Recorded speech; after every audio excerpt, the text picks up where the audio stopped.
Obrigado, José. Faz favor. Então, boa tarde a todos. Ainda bem que está na sala da Unicep composta, bastante composta, para lembrarmos dois temas, não é? Dois nomes.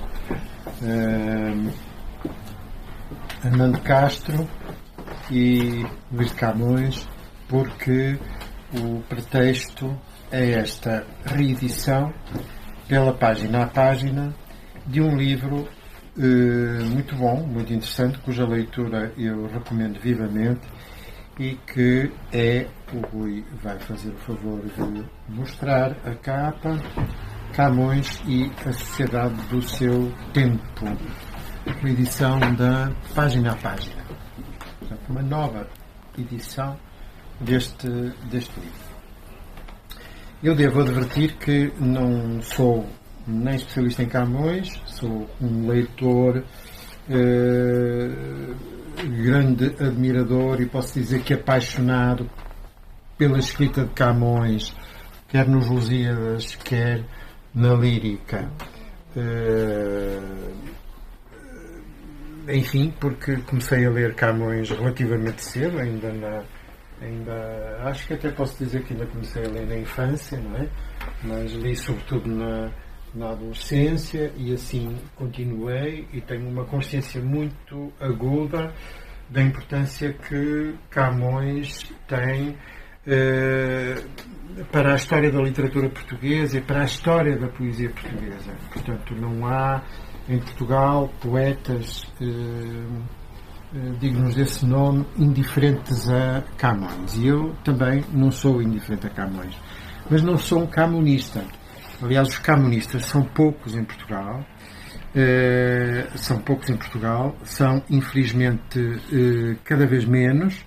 Portanto, podemos-los contar mais ou menos pelos dedos de uma mão, eventualmente das duas mãos, mas eu até nem iria tão longe.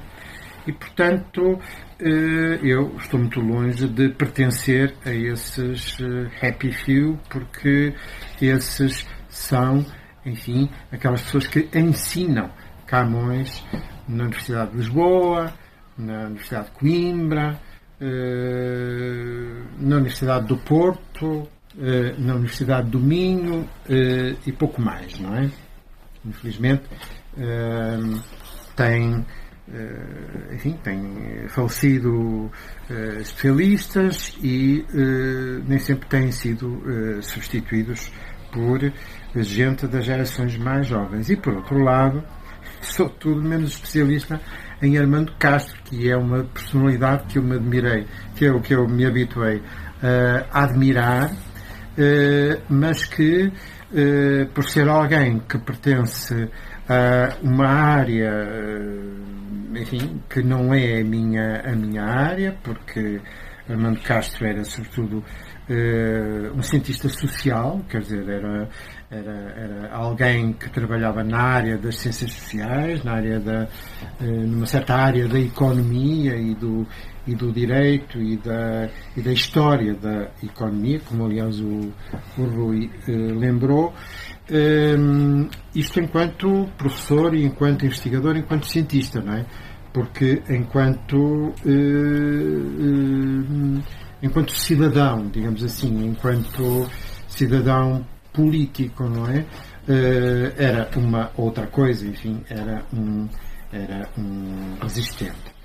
E, portanto, nós estamos aqui hoje, em primeiro lugar, para o homenagear e lembrar que no passado dia 18 de julho, que foi na sexta-feira, se não estou em erro, assinalaram-se os 107 anos do nascimento no Porto, no ano de 1918, do Armando Castro. Eu gostava de começar por recorrer a uma síntese biográfica. Pensámos em fazer a sessão exatamente nesse dia, mas depois não foi possível ajustar a agenda. Recorrendo a uma síntese biográfica que podemos ler num site da Universidade do Porto, visto que o Armando Castro foi professor da Universidade do Porto. É possível recordar, e agora vou citar acho importante citar, enfim, o essencial deste itinerário, não é?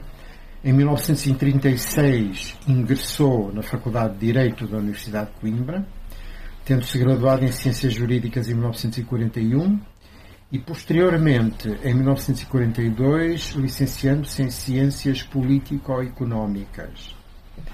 Entre 1941 e 1943 trabalha como bolseiro no Instituto de Alta Cultura em Coimbra, tendo-se visto por razões políticas e ideológicas impossibilitado de prosseguir a carreira académica, exercendo a advocacia como modo de sobrevivência. Portanto, aconteceu o mesmo que aconteceu a tantos intelectuais que estavam ligados à universidade. Investigadores foram proibidos, não é, pelo fascismo de trabalhar na universidade. Ao mesmo tempo, iniciava um vasto trabalho de pesquisa nos campos da economia, da história social e económica, do pensamento económico e epistemologia. Era militante do Partido Comunista Português desde 1938, diz a Universidade, desde 1935, diz o PT, e chegou a ser candidato a deputado pela oposição democrática em 1969. Tendo sido advogado até 1974, Armando Castro desempenhou funções de docência entre 1970 e 73 no Instituto Superior de Psicologia Aplicada e em 71 proferiu 2 lições ao curso do 5º ano a convite do diretor do Instituto Superior de Ciências Económicas e Financeiras. Ainda no ano letivo de 1972 e 73, regeu no Instituto de Orientação Profissional Maria Luísa Barbosa de Carvalho as disciplinas de Introdução à Economia e Introdução às Ciências Humanas. Em maio de 1974 veio a ser admitido por convite, portanto já depois do 25 de Abril, como professor, foi diretamente convidado pelo saudoso professor Rui Luís Gomes, que entretanto seria o primeiro reitor da Universidade do Porto a seguir ao 25 de Abril, e portanto ele é admitido por convite como professor catedrático da Faculdade de Economia da Universidade do Porto, cargo para o qual foi nomeado definitivamente em 1976. Desempenhou o cargo de presidente do Conselho Diretivo da Faculdade de Economia entre 1974 e 1976 e manteve-se como professor responsável pela disciplina de Introdução às Ciências Sociais até o ano da sua jubilação em 1988. Bom, este site da Universidade do Porto, que contém, digamos, a síntese biográfica e curricular do Armando Castro, lembra-nos também, por exemplo, que ele foi agraciado com um grande prémio de ensaio da Associação Portuguesa de Escritores, com o patrocínio da Gulbenkian em 1965. Lembra-nos que em 1995 ele é agraciado com a Medalha de Ouro de Mérito da cidade do Porto. E lembra-nos, enfim, que Armando Castro falece em 16 de junho de 1999, sendo aprovado um voto de pesar pelo seu falecimento pela Assembleia da República. E, coisa também importante, antes de morrer, doa o seu património pessoal de investigação científica à Universidade do Porto, que fica depositado na Faculdade de Economia. É o seu amigo e também ilustre professor da Universidade do Porto a seguir ao 25 de abril de 1974, e que eu me orgulho de ter co-elegido ou co-escolhido por aclamação, por maioria absoluta e aclamação, para diretor da Faculdade de Letras da Universidade do Porto, Oscar Lopes, não é? A seguir ao 25 de abril de 1974, orgulho-me, porque isso aconteceu aqui embaixo, no que é agora o Instituto de Ciências Biomédicas Abel Salazar, e que era então a Faculdade de Letras da Universidade do Porto, e no Salão Nobre é que tiveram lugar essas famosas reuniões gerais de alunos, numa das quais, logo a seguir ao 25 de Abril, Oscar Lopes é, então, por aprovação de todos os estudantes, aclamado como diretor da faculdade. O mesmo Oscar Lopes, por altura do passamento de Armando Castro, a 16 de junho de 99, escreve um in memoriam, um pequeno texto em que lembra algumas coisas importantes sobre a vida e a obra de Armando Castro. Vale a pena recordar esse pequeno texto porque, digamos, é uma visão um bocadinho menos curricular, não é, do Armando Castro. Eu gostava de a citar aqui, pelo menos em parte. Por exemplo, diz Oscar Lopes que, formado em Direito com excelentes classificações, teve de acumular o seu trabalho de investigação com o exercício de uma profissão de advogado e ainda em 1973 denunciava a proibição de um seu curso particular superior de teorização da história económica. Mas, continua Oscar Lopes, basta prestar atenção ao seu largo currículo de estudos publicados. É impressionante a quantidade de estudos. Eu não sei se esta edição traz essa relação. Abrir o livro, porque a primeira edição, que é aquela que eu possuo, e que é esta, trazia a abrir o livro uma lista extensíssima, não é, dos trabalhos científicos e académicos de Armando Castro. Um labor absolutamente impressionante, uma entrega de uma vida inteira, não é, à investigação e à recolha de elementos para essa investigação. Recolha por arquivos, não é? Recolha por bibliotecas, recolha por muitos sítios onde, nomeadamente sobre a história económica do país do passado, não é? Estas coisas estavam por trazer a lume e por estudar, não é? Portanto, ele faz esse trabalho.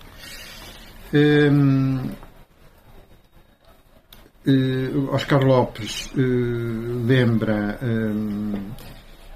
que toda esta pesquisa o fez completar, continuar ou corrigir as obras clássicas e que em particular desmentem a sua direta e incrítica sequência direta de síntese, que tanto seriam, pretensamente, segundo ouvi, diz Oscar Lopes, os textos de Herculano, Gama Barros, Oliveira Martins, Lúcio de Azevedo ou Jaime Cortesão, etc., que ele aproveita e critica de modo tão livre e independente.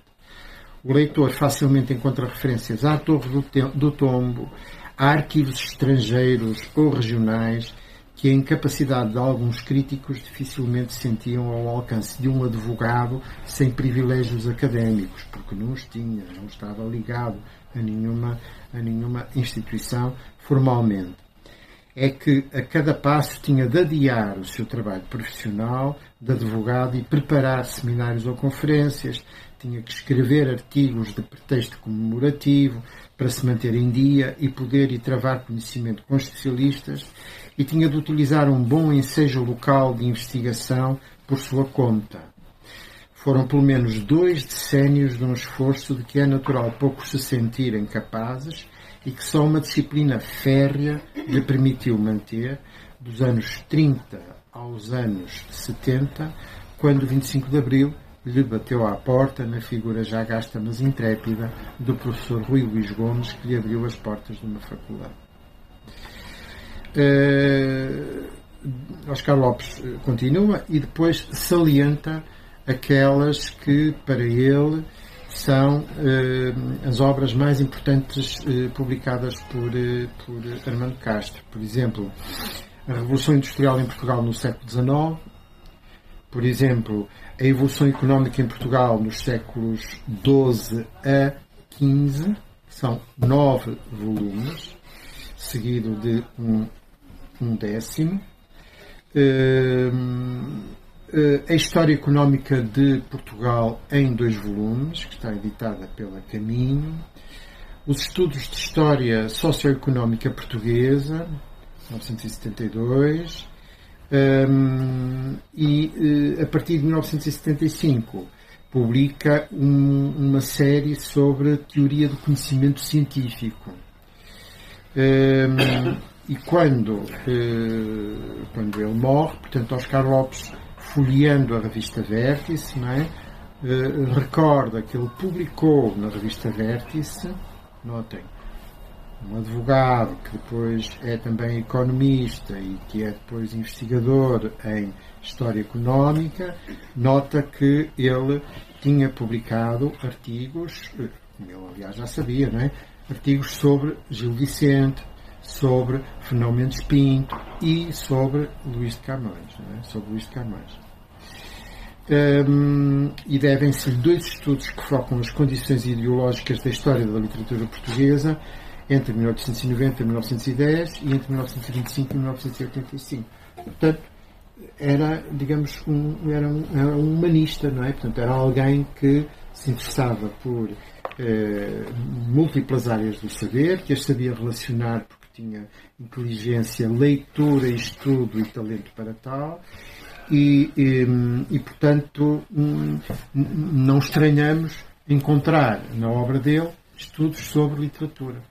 Não estranhamos, por exemplo, quando vamos consultar a história da literatura portuguesa, a mais importante história da literatura portuguesa, que é aquela que escreveram António José Saraiva e Oscar Lopes, e que teve múltiplas edições, continua a ter múltiplas edições até ao presente, não é? Quando lemos com atenção essa história, vemos que Armando Castro é citado muitas vezes. As suas obras aparecem muitas vezes, sobretudo naqueles capítulos contextuais, não é? Sobre a história de um determinado período literário. Lá está, no final, na bibliografia, sempre uma ou 2 obras de Armando Castro que portanto, que aqueles autores leram e que fundamentam, digamos assim, essa parte mais sociológica, mais sociohistórica e económica da história da literatura de Oscar Lopes.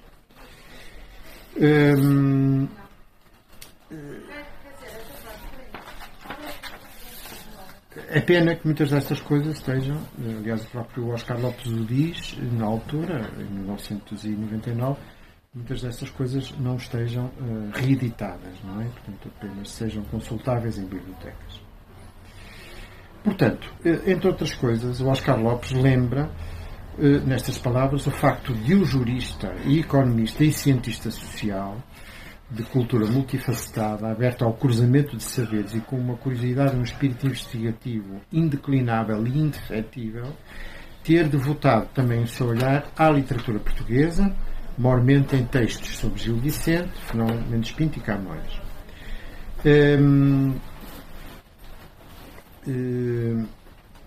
É, aliás, agora gostava de sublinhar isto, é, aliás, aos ensaios e artigos de Oscar Lopes, aos de Armando Castro e também a outra obra importante que também existe aqui na Unicep, que foi reeditada o ano passado e que é Os Lusíadas, Antologia Temática e Texto Crítico, de António Borges Coelho, que é uma obra de 1980, que se ficam a ver, sobretudo a partir da década de 80 do século XX, as leituras marxistas da obra camoniana. Esse aspecto que eu queria sublinhar aqui. Que são praticamente ignoradas pelo Dicionário de Luís de Camões, de 2011, que é coordenado por Vítor da Guiar e Silva. Um silêncio que não deve surpreender-nos. Isto digo eu. Essas leituras resgatam também a chamada época da expansão portuguesa e os Lusíadas da visão retrógrada, nacionalista, colonialista e mitificadora, construída pelo regime fascista e pela direita portuguesa e utilizada no plano da propaganda. Essa visão sobre vários temas, nomeadamente sobre os Lusíadas. Ao maior dos poetas portugueses, Armando Castro dedica, além de artigos, esta obra, que é inicialmente publicada em 1980. Também vale a pena recordar o contexto da publicação desta obra. E eu recordo porque me lembro dela, porque tenho isso muito presente na minha memória, por ocasião dos 400 anos da morte do nosso épico e lírico, e que são comemorados, ou são assinalados, melhor dizendo, em 1980, repito. E, portanto, isto acontece no contexto de um ambicioso projeto editorial, então concretizado pela Editorial Caminho, e que levou à publicação de 5 obras de temática camuniana, e que são, além da de Armando Castro, o já referido livro de António Borges Coelho, outros títulos de Fernando Lúcio Soares sobre as concepções político-jurídicas dos Lusíadas, de Luís Francisco Rebelo em torno do Teatro de Camões, e ainda a peça de teatro conhecida de José Saramago, que farei com este livro, que tem como protagonista Luís de Camões, transformado em personagem, de peça de teatro, e também, de certa forma, como protagonista do seu livro Os Lusíadas. No mesmo projeto, portanto, estamos em 1980, no mesmo projeto da Editorial Caminho, se enquadra também a revista Camões, esta revista que eu estou a mostrar, da qual saem 2 números, era aquilo que estava previsto, penso eu, e que teve como diretor Oscar Lopes e como subdiretor Manuel Guzmão, o poeta e investigador e crítico literário Manuel Guzmão. E que tem boa e variada colaboração, incluindo, por exemplo, de escritores como o José Gomes Ferreira, o Armindo Rodrigues e o Eugênio de Andrade. Na mesma ocasião, a Vértice, a revista Vértice, traz a lume os números 436 e 439 da primeira série, que é um volume, é tudo num volume, dedicado em parte a Camões, onde se pode ler o admirável artigo Os Conhecimentos Científicos na obra de Luís de Camões, de Armando Castro, que tem esse artigo muitas coisas que são também analisadas e referidas aqui no Camões e a Sociedade do seu tempo. Aquilo que, além do imenso saber histórico e socioeconómico do autor, me comove neste livro, Camões e a Sociedade do seu tempo, é a entrega sem recuos à monumentalidade da escrita camoniana, a sensibilidade de um leitor culto e pedagógico, no sentido mais nobre destes 3 termos, do termo leitor, do termo culto e do termo pedagógico, bem como a reiterada preocupação ao longo do livro com a necessidade de não subtrair às classes populares o direito a compreender Camões, o direito a entender o profundo significado da obra, o direito a desfrutar a beleza e a genialidade da poética camoniana. Eu queria, portanto, sublinhar esta ideia, que, aliás, Armando Castro, e é por isso que Armando Castro comenta numerosos passos, quer da lírica, quer da épica, neste livro, e reconhecendo embora que a leitura da escrita de Camões não é fácil e que requer a miúde uma bagagem histórico-cultural e linguística considerável, por outro lado, sublinha esta ideia-chave, e para mim de enorme atualidade, quer no que tange ao ensino, quer no que respeita a uma necessária política cultural verdadeiramente democrática, e que eu passo a citar, diz ele a páginas 223, portanto, desta edição, que é igual aqui. Isso não nega que uma enorme parcela da poesia camoniana seja diretamente acessível ao grande público. E também não significa que os obstáculos sejam inultrapassáveis. Porque explicar Camões faz parte da luta pela cultura, diz Armando Castro. Porém, não somente a explicação textual. É bem mais difícil a luta pela explicação do sentido estético da sua obra e pela apropriação popular do sentido profundo desse tesouro, que, na verdade, tem sido negado aos trabalhadores, como sucede, de resto, com os demais valores da arte e da cultura. Fim de citação. Fantástica. Acho fantástico este fragmento, não é? Porque é precisamente aquilo que se passa nos tempos de hoje, por parte, até devo dizê-lo, infelizmente, de alguns professores e por parte de alguns autores de programas e por parte, enfim, de alguns responsáveis, enfim, pela feitura dos currículos e dos planos de estudo do Ministério da Educação. E que é, Camões é difícil, então vamos cortar. Vamos tirá-lo. Vamos permitir que Camões apenas seja acessível a uma elite. Porque só esta está em condições de compreender e de desfrutar de Camões. Portanto, esta é uma visão profundamente errónea, profundamente elitista, profundamente retrógrada da literatura e de Camões em particular, e não é aceitável. Porque os filhos dos trabalhadores portugueses só têm possibilidade de aceder a Camões, infelizmente, na sua maioria, na escola. E, portanto, se não tiverem acesso devido a Camões na escola, não é? Para ser promovida a tal explicação textual, mas, sobretudo, para ser promovido aquilo a que Armando Castro chama a fruição do sentido estético. Se não tiverem essa possibilidade na escola pública, no ensino obrigatório, até ao 12º ano, não têm mais possibilidade nenhuma. E, portanto, ficam arredados desse convívio, não é? Quer dizer, porque não é um convívio trivial, não é?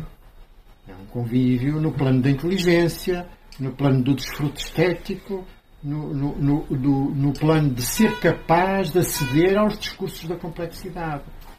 Não é? Porque dos discursos da facilidade nós estamos fartos, não é? E a literatura, a filosofia, a ciência são os tais discursos da complexidade a que os filhos dos trabalhadores têm direito constitucional, legal, de aceder. Eu acho que é esta uma das mensagens que Armando Castro passa no seu livro e é o que ele tenta fazer, em parte, com este livro, sobretudo num dos capítulos, na segunda parte. Ora bom, ele estudou muitíssimo sobre os temas que aborda no seu livro, incluindo ensaístas literários, enfim, do seu tempo, nomeadamente Hernani Cidade, o grande camonista, ou António Sérgio, que também escreveu bastante sobre Camões, ou Jorge de Sena, sobretudo, que escreveu muitíssimo sobre Camões.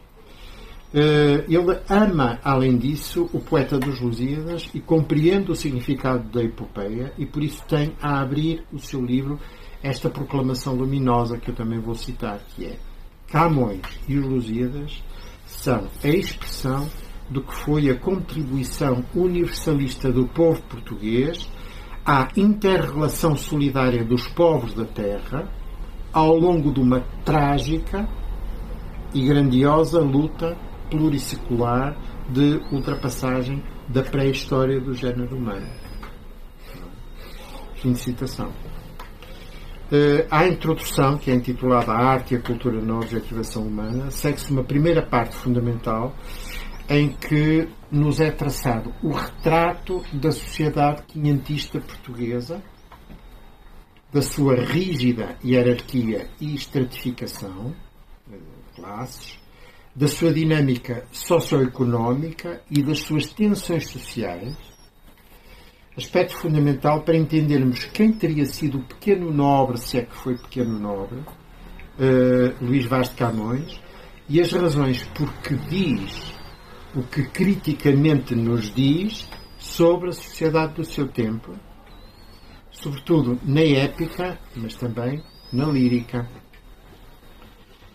A ideologia etnocentrista, as contradições entre a condição económica, ideológica e aristocrática e a ação mercantil financeira, o luxo e a ostentação face à miséria, o significado histórico mundial da chamada expansão ultramarina portuguesa, o parasitismo na sociedade portuguesa de 500, o proselitismo religioso, a repressão cultural, política, ideológica e económica em Portugal, o papel do Santo Ofício e da Inquisição. Camões apanhou só o princípio da...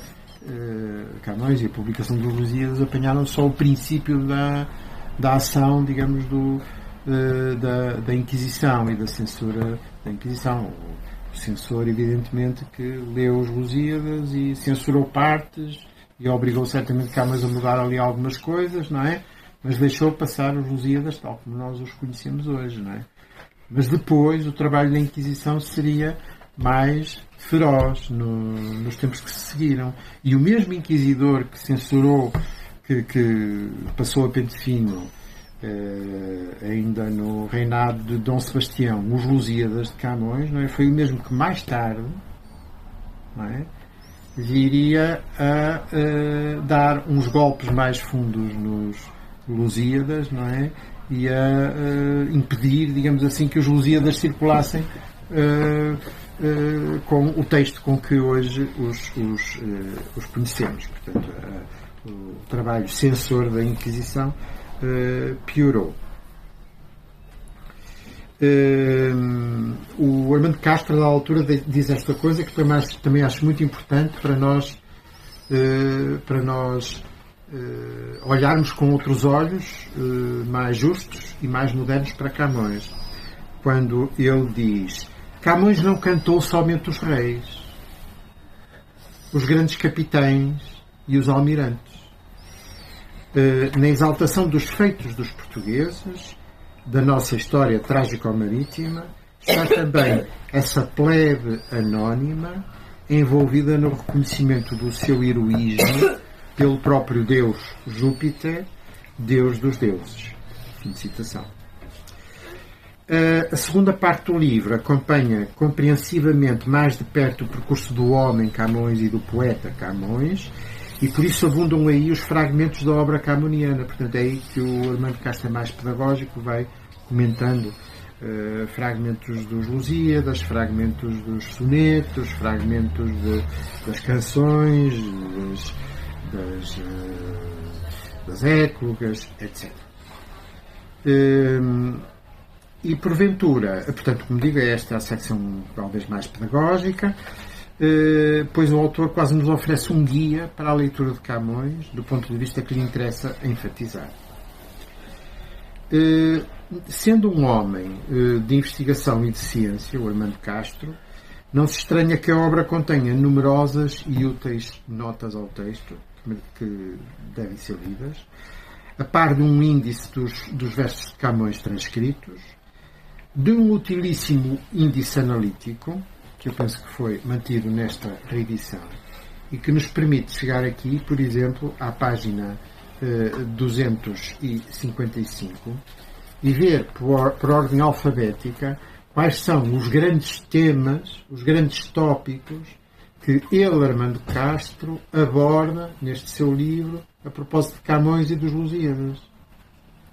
E, portanto, o que é que isto significa? Significa que nós, se nos tivermos com paciência para lermos o livro todo, podemos escolher um tópico, não é? Ver as páginas onde ele é tratado e ler essas páginas, deixando a leitura de das páginas relativas a outros tópicos para outro dia. E os tópicos são alguns daqueles que eu enunciei há bocado, e muitos mais até do que esses. Depois há também um índice sobre os personagens históricos referidos, de Camões, nomeadamente, e finalmente um índice de autores citados e de fontes documentais, que nos permite ver muito claramente quem é que Armando Castro foi estudar, foi ler para escrever o seu livro. E como remate desta apresentação, que eu acho ótimo que tenha, desta obra que eu acho ótimo que tenha sido reeditada este ano, permitam que eu respigue aqui uns aspectos dos contextos socio-históricos e ideológicos sobre os quais Camões escreveu e em que viveu, recorrendo ao tal artigo publicado em 1980 por Armando Castro e republicado em 2024 na revista Vértice, que também existe aqui na Unicep, e que, de certa forma, sumaria, em parte, muito do que é dito na obra Camões e a Sociedade do seu tempo. É o tal artigo sobre os conhecimentos científicos na obra de Camões, não é? Em que Armando Castro se debruça sobre... Pronto, enfim, aquilo que era o saber científico de Camões, que era muito, mas também esse saber era, por vezes, um saber errado, era um saber de erros, não é? Porque a ciência, no tempo de Camões, não tinha ainda evoluído, nomeadamente a geografia, a astronomia e outras ciências, não é? A ponto de Camões não cometer esses erros, não é? Esses erros nós detectamos nos Lusíadas. Portanto, diz assim o Armando Castro: a vastidão da narrativa histórica em Os Lusíadas, a problemática da visão camoniana marcada pelo império da ideologia aristocrática, mas em que se combinam aqui ou ali manifestações de uma ideologia humanista profunda. Portanto, Camões, no seu tempo, não podia deixar de ser aquilo que era e pensar aquilo que pensava, não é? Em termos de ideologia aristocrática, mas, por outro lado, já estava à frente do seu tempo quando revelava sinais de uma ideologia humanista, não é? O próprio significado não só da escolha das elites para representar o processo histórico, porque ele não escolhe as elites todas, escolhe algumas, por exemplo,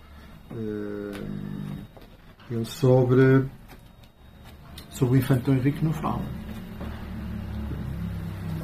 Fala sobre outros, mas sobre o Infante Dom Henrique não fala. Eu recordo aquilo que disse a Lídia Neto Jorge, por exemplo, a propósito do Infante Dom Henrique no discurso do 10 de junho. Não é? Foi um dos primeiros compradores de escravos, não é? Na cidade de Lagos. Foi lá e só ele arrebanhou 40 e tal, não é? 40 e tal.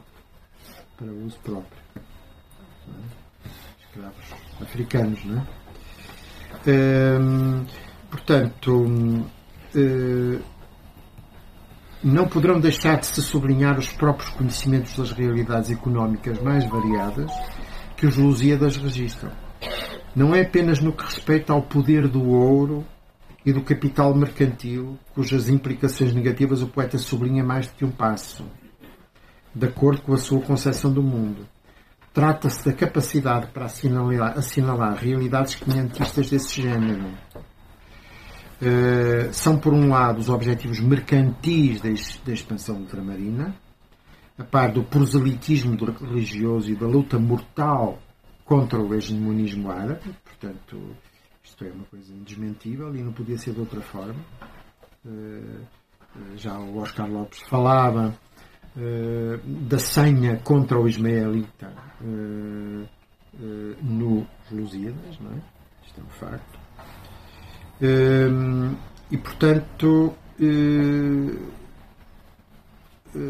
mas também referências às diversas riquezas, portanto, ao significado económico da expansão ultramarina, através das referências às diversas riquezas comercializadas, tanto em África como no Oriente, na Índia e no Extremo Oriente. É assim que um intenso tráfego mercantil enriqueceu o sultão que na região do Mar Roxo escoava especiarias através do Oceano Índico pelo porto de Jidá, como é dito no canto 9 dos Lusíadas. Embora o vil interesse cause traições, torne os mais nobres em indivíduos vis, corrompa virginais purezas, deprave às vezes as ciências e segue os juízos da consciência, como se pode ler no canto 8º dos Lusíadas. O poeta não ignora a sua realidade e mesmo a sua capacidade para mover os navegantes portugueses da esquadra de Vasco da Gama. Eles próprios são movidos também por esses interesses, não é?